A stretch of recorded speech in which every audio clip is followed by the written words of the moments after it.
குருடி சரணம் யூடியூப் நண்பர்கள் அனைவருக்கும் அடியேனின் அன்பான வணக்கங்கள். நான் உங்கள் குருமணிகண்டன் பேசுகிறேன் பொள்ளாச்சியிலிருந்து. திருக்கணித பஞ்சாங்கத்தின்படி வரக்கூடிய ஜூலை மாதம் சிம்மராசி அன்பர்களுக்கு என்ன மாதிரியான பலன்கள் நடக்க காத்திருக்கு அப்படிங்கிற விஷயத்தை அந்த பதிவில் பார்க்க போகிறோம். பாசிட்டிவ் நெகட்டிவ் ரெண்டுமே பார்த்துடலாம். நெகட்டிவ் ஏதாவது இருக்குது அப்படின்னா அதை எப்படி பாசிட்டிவாக மாற்றிக்கிறது, அதற்கான வழிபாட்டு முறைகள் என்ன, அதை எப்படி செய்யணும் அப்படிங்கிற எல்லா விதமான விவரங்களையும் விரிவாக தெளிவாக டீட்டெயில்டாக அந்த பதிவில் பார்த்துடலாம். முதல்ல இந்த மாத துவக்கத்தில் என்ன கிரகநிலைகள் சிம்மராசிக்கு இருக்குது, மேலும் இந்த மாதத்தில் என்னென்ன கிரகங்கள் பயிற்சி ஆகுது, அந்த கிரக பயிற்சியால் ஏற்படக்கூடிய மாற்றங்கள் என்னென்ன, இதன் அடிப்படையில் தான் அந்த பதிவானது பதிவு செய்யப்படுது. அப்படி பார்க்கும்போது இந்த மாத துவக்கத்தில் என்ன கிரகநிலைகள் சிம்மராசிக்கு இருக்குது அப்படின்னு சொல்லி பார்த்துட்டிங்கன்னா, ராசிக்குள்ளேயே கேது, ராசிக்கு 7ஆம் இடம் அப்படின்னு சொல்லக்கூடிய கலஸ்தரஸ்தானத்தில் ராகு பகவான், ராசிக்கு 8ஆம் இடத்துல சனி, அஷ்டமச்சனி அப்படிங்கிற ஒரு அமைப்பில் இருந்துகிட்ருக்கு. ராசிக்கு 10ஆம் இடம் அப்படின்னு சொல்லக்கூடிய கர்மஸ்தானத்தில் செவ்வாய் திக்பலம் பெற்று அமர்ந்திருக்கிறார். ரொம்ப நல்ல விஷயம். ராசிக்கு 11ஆம் இடத்துல சூரியன் 11 இருப்பது ரொம்ப ரொம்ப நல்ல விஷயம். ராசிக்கு 12ஆம் இடத்துல குரு பகவான் உச்சம் பெற்று அமர்ந்திருக்கார். கூடவே புதன் வக்ரமாகி சுக்கிரனும் உடன் இருக்கு. 3 கிரகங்கள் ராசிக்கு 12ஆம் இடத்துல இருக்கு. ஸோ இதுதான் அந்த மாத துவக்கத்தில் இருக்கக்கூடிய கிரக நிலைகள். சிம்ம ராசிக்கு என்னென்ன கிரகங்கள் பயிற்சி ஆகுது அப்படின்னு சொல்லி பார்த்துட்டோம்னா, ஜூலை மாதம் 4ஆம் தேதி சுக்கிர பகவான் உங்களுடைய ராசிக்குள்ளேயே வந்து அமரக்கூடிய அற்புதமான காலகட்டம். 12ஆம் இடத்துலேருந்து ராசிக்குள்ளே வந்து அமர்றாரு. இந்த மாதம் முழுக்க ராசிக்குள்ளே தான் இருக்க போகிறாரு. அதே போல் 7/7/2026 அன்னைக்கு புதன் பகவான் வக்ரகதியில் ராசிக்கு 12ஆம் இடத்துலேருந்து 11ஆம் இடத்துக்கு பயிற்சி ஆகிறார்.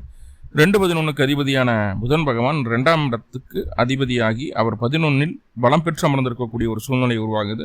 இதுவும் ஒரு ஃபேவரான விஷயம்தான். அடுத்ததாக சூரியன் கடகராசிக்குள்ளே பயிற்சி ஆகிறாரு. உங்களோட ராசிநாதன் 11ஆம் இடத்துலேருந்து 12ஆம் இடத்துக்கு பயிற்சி 16/7/2026 அன்னைக்கு. அடுத்ததாக புதன் பகவான் வக்ர நிவர்த்தி அடையுது 23/7/2026 அன்னைக்கு. புதன் வக்ர நிவர்த்தி அடைஞ்சு 3 நாளில் 26/7/2026 அன்னைக்கு சனி பகவான் வக்ரமாக அடைய ஆரம்பிச்சிருக்கு திருக்கணிதப்படி. ஸோ இதுதான் அந்த மாத துவக்கத்தில் இருக்கக்கூடிய கிரக நிலைகள், மேலும் இந்த மாதத்தில் நடக்கக்கூடிய கிரக பயிற்சிகள். இதனால் என்னென்ன மாற்றங்கள் அப்படிங்கிறதான் பார்க்க போகிறோம். முதல்ல பொருளாதார அமைப்புகள் எப்படி இருக்கும் சிம்மராசியை பொறுத்தளவுக்கு. பொருளாதார அமைப்புகள் அப்படின்னு சொல்லும்போது 2ஆம் இடத்தை தான் முக்கியமாக பார்க்கணும் பொருளாதாரத்துக்கு. இப்போ 7/7/2026க்கு அப்புறம் பொருளாதார ரீதியாக இருந்து வந்த சின்ன சின்ன பிரச்சனைகள், சேமிக்க முடியாத அளவுக்கு செலவுகள் வர்றது, அதே போல் வந்து எதிர்பார்த்த வருமானமே வராமல் போகிறது, வேலை செஞ்ச இடத்துல சம்பளம் கிடைக்காம போகிறது, இந்த மாதிரி விஷயங்கள்லாம் இருந்திருக்கும். அதே போல் வந்து கிடைக்கிற காசு ஏதோ ஒரு வகையில் செலவாகிட்டே இருக்குது. குடும்பத்தில் யாராவது ஒருத்தருக்கு ஏதாவது ஒன்று வந்துட்டுக்கும் போயிட்டும் இருக்குது. ஒன்றும் சேமிக்கவே முடியல. சல்லடையில் அள்ளின தண்ணி மாதிரி எல்லா காசும் கரைஞ்சு போகுது அப்படின்ற மாதிரியான சில அமைப்புகள்லாம் இருந்திருக்கும். எப்போன்னா அது 2-2.5 வருஷமாகவே சிம்மத்துக்கு வெறும் செலவுகள் மட்டுமே தான் போயிட்டுருக்கே தவிர சேமிப்பு அப்படிங்கிறது கொஞ்சம் கூட இல்லை அப்படிங்கிற அமைப்பு தான். ஆனால் இப்போது 7ஆம் தேதிக்கு மேலே புதனனுடைய பெயர்ச்சி 11ஆம் இடத்துக்கு போகிறாரு. அங்கே ஆல்ரெடி சூரியன் இருக்குது, ராசி அதிபதி அவர். இப்படி இருக்கும்போது சம்பாதிக்கிற காசு சேமிக்க முடியும். சேமிக்கிறது மட்டும் இல்லாமல் அதை வச்சு அடுத்தடுத்த லாபத்தை உருவாக்குறதுக்கு என்ன வழி அப்படிங்கிறது யோசிப்போம். இப்போது பொருளாதார ரீதியான சிக்கல்கள் எதுவாக இருந்தாலும் அதை சரி செய்யும் விதமாக இந்த ஜூலை மாதம் இருக்கும் அப்படிங்கிறதுல எந்த மாற்றமும் இல்லை. அதே போல் குடும்பத்துக்குள்ளே தேவையில்லாத சங்கடங்கள், சலிப்புகள், நம்ம ஒரு விஷயம் சொன்னால் அவங்க ஒன்று புரிஞ்சுக்கிறது, நம்மளுக்கு எகென்ஸ்டாகவே எது பேசினாலும் நம்மகிட்ட சண்டைக்கே வர்றது அப்படின்ற மாதிரியான அமைப்புகள்லாம் சிம்மத்துக்கு போயிட்டு வந்திருக்கும். இப்போ அதை தாண்டி குடும்ப உறவுகள் உங்களுக்கு ஆதரவு கரம் நீட்டக்கூடிய ஒரு அமைப்பாக மாறுது அப்படிங்கிறது தான் நம்ம புரிஞ்சுக்க வேண்டியதாக இருக்கும். பொருளாதாரத்தில் இருக்கக்கூடிய சிக்கல்கள் தீருது. வேற என்னவெல்லாம் கணவன் மனைவி உறவுல எப்படி இருக்கும் அப்படின்னு கேட்டால், கணவன் மனைவி உறவு அப்படின்னு சொல்லும்போது தான் இங்கே மிகப்பெரிய ஒரு பெரிய பஞ்சாயத்தே இருக்குது. ஏன்னா 7ஆம் அதிபதி சனி 8ல் போய் உட்காண்டார். அவர் அஷ்டமச்சனி ஆயிடுச்சு. ராசிக்குள்ளேயே கேது, 7ஆம் இடத்துல ராகு. அப்போ அந்த 7ஆம் அதிபதியோ 7ஆம் இடத்துலையோ பாவகிரகங்கள் பயணிக்கக்கூடிய ஒரு காலகட்டம் அப்படிங்கிறது வந்து கண்டிப்பாக கணவன் மனைவி உறவில் பெரிய விரிசலை தரக்கூடிய ஒரு அமைப்பு தான். 2 பேர்த்துக்குள்ளேயும் கருத்து வேறுபாடுகள், 2 பேரும் ஒவ்வொரு துருவத்தில் இருப்பீங்க. நீங்கள் தெக்கனா பொண்ணு வடக்க நிற்கும், நீங்கள் வடக்கனா பொண்ணு தெக்க நிற்கும். எகெயின்ஸ்டாக இது வந்து திசைக்கு மட்டும் சொல்லலை, ஒரு எந்த ஒரு சின்ன கருத்துக்குமே வந்து எகென்ஸ்டாகவே நிற்பாங்க. அவங்க பார்வையில் பார்க்கும்போது அது சரியாக இருக்கும், நம்ம பார்வையில் பார்க்கும்போது நம்மளுக்கு இது சரியாக இருக்கும். ஆனால் ஒத்து போகவே போகாது.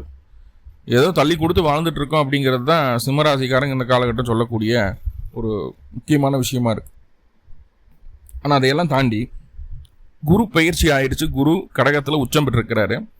அந்த குரு உங்களுடைய 7ஆம் அதிபதியான சனி பகவானா பார்க்குறாரு. இப்போ வாழ்க்கை துணைக்கு தனி புரிதல் உங்கள் மீது உண்டாகும்.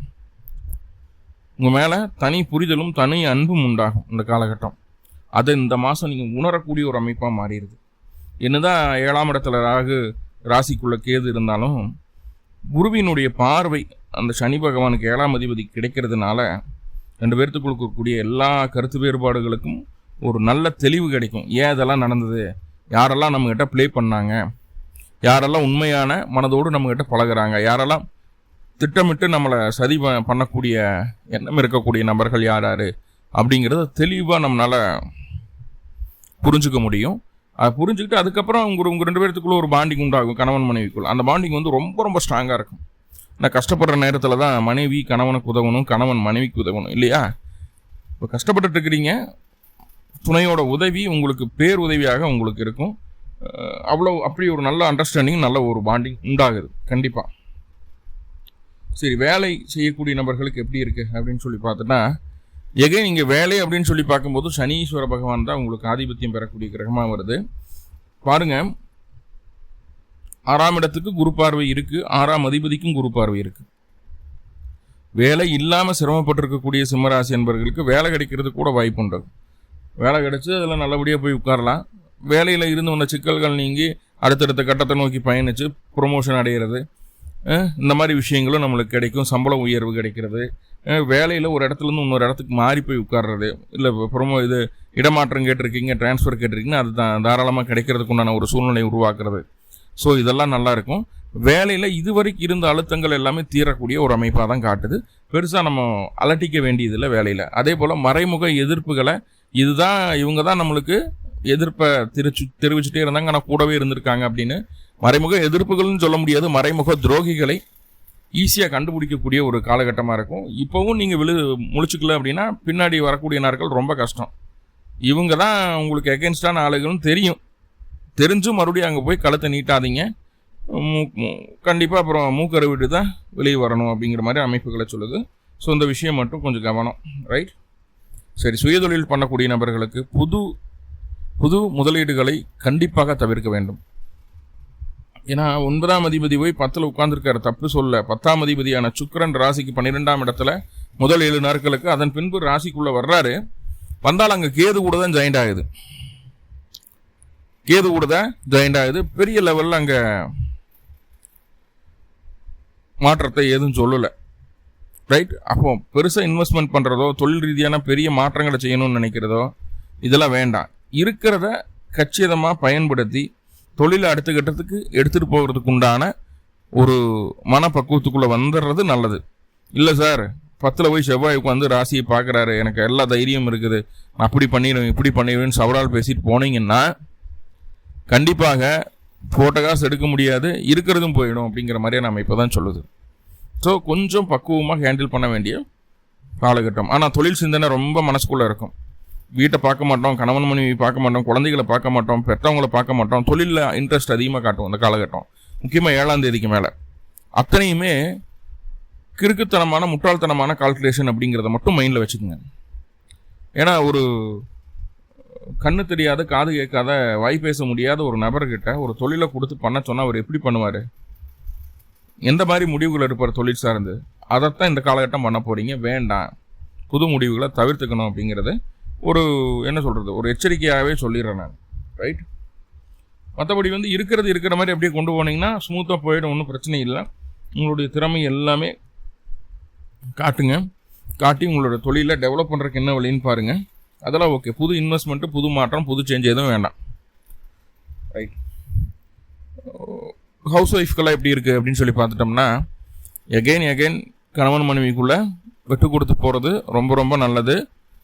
கோபதாபங்களை கண்ட்ரோல் பண்ணிக்கோங்க. உங்களுடைய தந்தைக்கு அதிக முக்கியத்துவமும், உங்களுடைய சகோதரத்துக்கு முக்கியத்துவம், உங்களுடைய உறவுகளுக்கு முக்கியத்துவம் கொடுத்துட்டு வாழ்க்கை துணையை கழட்டி விட்டுறாதீங்க. என்னன்னா இப்போ இருக்கக்கூடிய ஒரு சூழ்நிலை, உங்களுடைய உறவுகளும் உங்களுடைய சகோதரமும் உங்களுடைய தாய் வழி உறவுகளுமே உங்களுக்கு பெரிய நபர்களாக தெரிவார்கள். வாழ்க்கை துணை அந்த அளவுக்கு ஒரு பொருட்டாவே நம்ம நினைக்க மாட்டோம். ஆனால் எல்லாம் உங்களுக்கு செஞ்சது வாழ்க்கை துணையாக தான் இருக்கும், அதை நினைக்க மாட்டோம் இந்த காலகட்டம்.